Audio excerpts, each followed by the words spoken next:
সম্রাট শাহজাহান তার প্রিয়তম স্ত্রীর জন্য গড়েছিল তাজমহল, যা আজ প্রেমের ইতিহাস হিসাবে সারা বিশ্বে প্রশংসিত।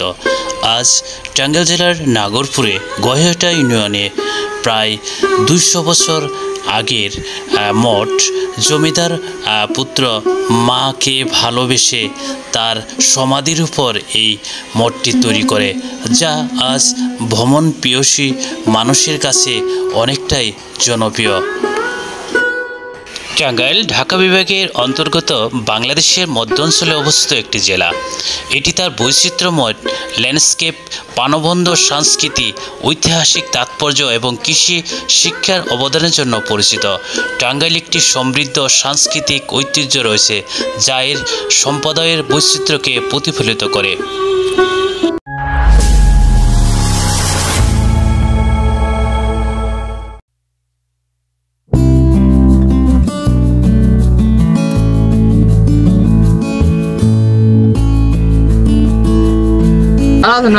আসসালামু আলাইকুম গাইস, নতুন আরেকটি ব্লগ নিয়ে আপনাদের সামনে হাজির হলাম।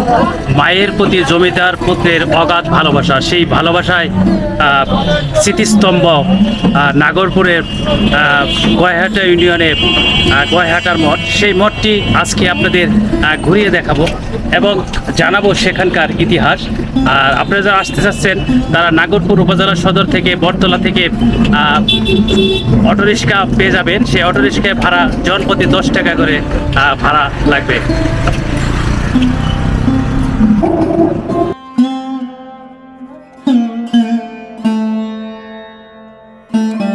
গাইস, আমি 7-8 মিনিট লেগেছে নাগরপুর বটতলা থেকে চলে এসেছি গয়হাটা বাজার। এই বাজার রোড ধরে কিছু দূর সামনেই সেই পুরনো ঐতিহ্যবাহী মায়ের প্রতি ভালোবাসার সেই গয়হাটার মঠটি, সেখানেই আমি যাচ্ছি। বাজারের ভিতর ধরেই রাস্তা ধরেই যাচ্ছি। গাইস, প্রতি শনিবার নাগরপুরে গয়হাটার হাট হয়। আমরা একটি ঘোড়া দেখতে পাচ্ছি, ঘোড়াকে মুখ আটকে রাখা হয়েছে। বাজারের ভিতর দিয়ে হাঁটছি, এখানে গাছপালা নেই, যে কারণে অনেকটাই তাপ। আমরা চলে এসেছি সেই ঐতিহ্যবাহী গয়হাটা মঠের খুব কাছাকাছি। এখানে আমরা দেখতে পাচ্ছি গয়হাটা উপস্বাস্থ্যকেন্দ্র। আর এখানে সামনে আসলেই আপনারা দেখতে পারবেন একটা সুবিশাল দিঘি। এখানেও জমিদার রাজপ্রাসাদ ছিল, কিন্তু সেগুলো বিলীন হয়ে গেলেও এখনও এই পুকুর এবং মঠটি রয়েছে।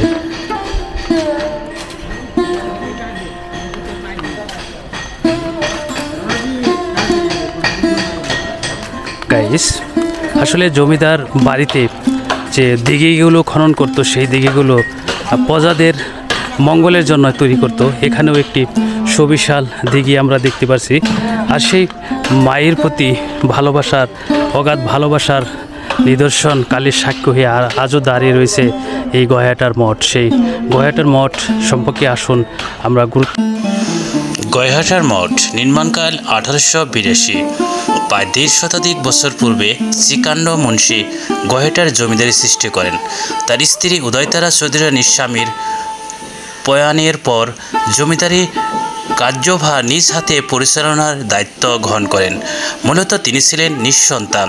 কালীকুমার সেন চৌধুরীকে দত্তক পুত্র হিসেবে গ্রহণ করেন। পরবর্তীকালে এই কালীকুমার সেন চৌধুরী 1879 সালে গয়হাটা উদয়তারা মাইনর স্কুল, দাম্পত্য চিকিৎসালয় সহ বেশ কিছু জনহিতকর প্রতিষ্ঠান গড়ে তোলেন। মায়ের মৃত্যুর পর তার মা উদয়তারা চৌধুরীর সমাধির উপর নির্মাণ করেন এই সুউচ্চ সমাধি সৌধ, যা স্থানীয়ভাবে গয়হাটার মঠ নামে পরিচিত। এর উচ্চতা প্রায় 300 ফুট। স্মৃতিসৌধের ভিতরে শ্বেত পাথরের মহামূল্যবান প্রায় 120 কেজি ওজনের শিবলিঙ্গ ছিল। 71-এর পর তা নির্মমভাবে শুরু হয়ে যায়।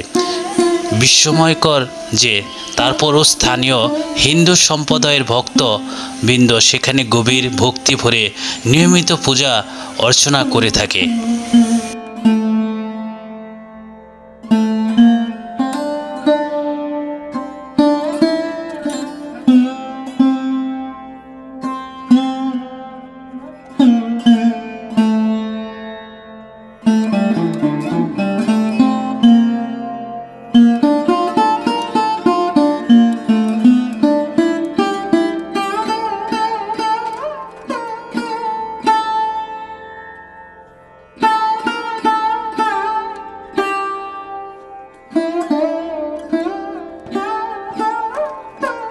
মায়ের প্রতি অগাধ ভালোবাসার জন্যই জমিদার পুত্র এই মঠ গড়ে তুলেছিলেন। আজ অযত্ন অবহেলায় অনেকটা জরাজীর্ণ অবস্থায় রয়েছে।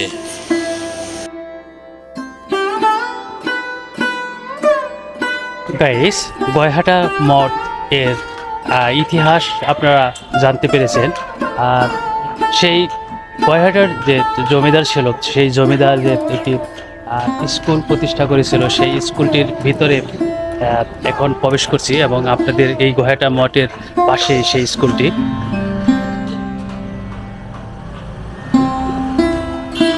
গয়হাটা উদয় তারা বহুমুখী উচ্চ বিদ্যালয় স্থাপিত 1879 খ্রিস্টাব্দ, ডাকঘর গয়হাট উপজেলা নাগরপুর। আর সেই গয়হাটা জমিদারদের প্রতিষ্ঠিত সেই স্কুলটির ভিতরে বর্তমানে আমি প্রবেশ করেছি। আর সেই স্কুলের ভিতরে প্রবেশ করে যে জিনিসটি দেখতে পাচ্ছি যে এখানে বড় বড় গাছগুলো এখানে লাগানো রয়েছে।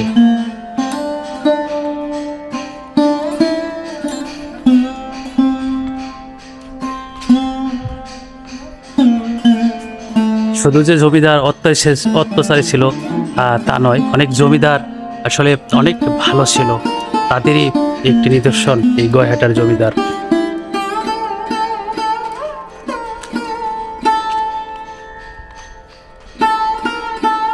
স্কুলটির ভিতরে প্রবেশ করে সুশীতল ছায়ায় অনেকটা ক্লান্ত ছিলাম, সেই ক্লান্ত দূর হয়ে গেল। আসলে এইভাবে করে যদি সব জায়গায় গাছ বেশি লাগানো হয় তাহলে বর্তমানে যে দাবানল চলছে, প্রচণ্ড গরম চলছে, সেই গরমের হাত থেকে বাঁচার একমাত্র মাধ্যমই হলো গাছ। গাছ অক্সিজেন দেয়, গাছ সুশীতল বাতাস দেয়, গাছ ছায়া দেয়, গাছ পরিবেশের বন্ধু। আর সেই গাছ এই গয়হাটার স্কুলে জমিদারদের প্রতিষ্ঠিত সেই স্কুলের ভিতরে প্রবেশ করে সেটাই বুঝতে পারলাম। আসলে অটো করে যখন এসেছি তখন ঘেমে শরীরটা অনেকটা হয়ে গেছিলো, কিন্তু স্কুলের ভিতরে আসার পর ক্লান্তি দূর হয়ে গেছে।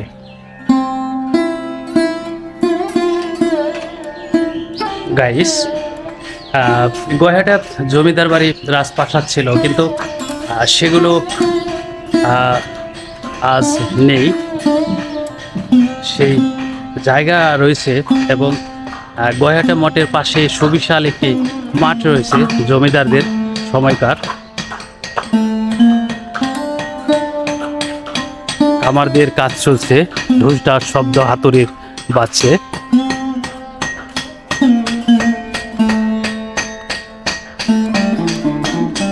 আর আমি এখন সেই জমিদার বাড়ির যে গয়হাটা জমিদার বাড়ি, সেই জমিদার বাড়ির সুদীর্ঘ যে মাঠ, সেই মাঠের মধ্যে প্রবেশ করেছি।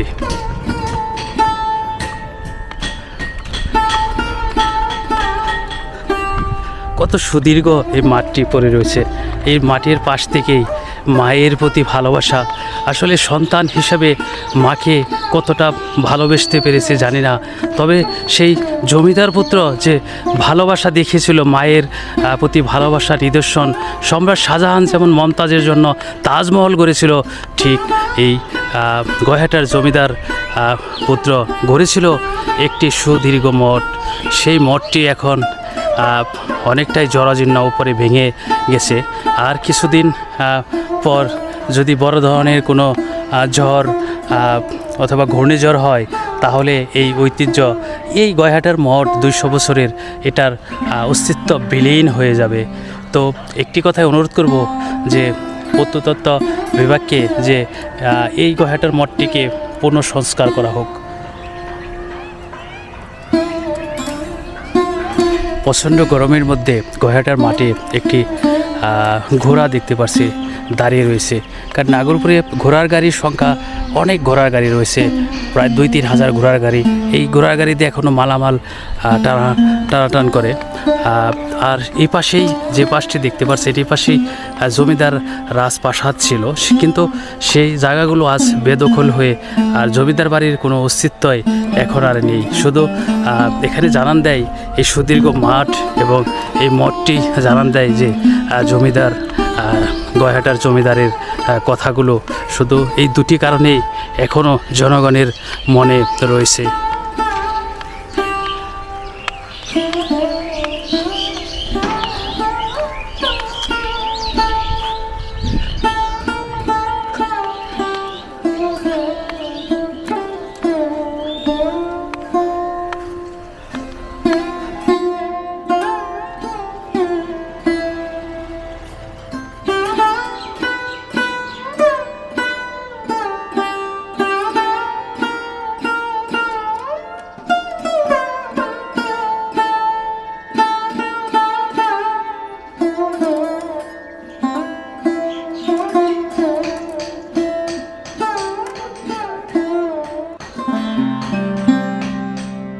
নাগরপুর থানা গঠিত হয় 1905 সালে এবং থানাকে উপজেলায় রূপান্তর করা হয় 9 সেপ্টেম্বর 1983 সালে।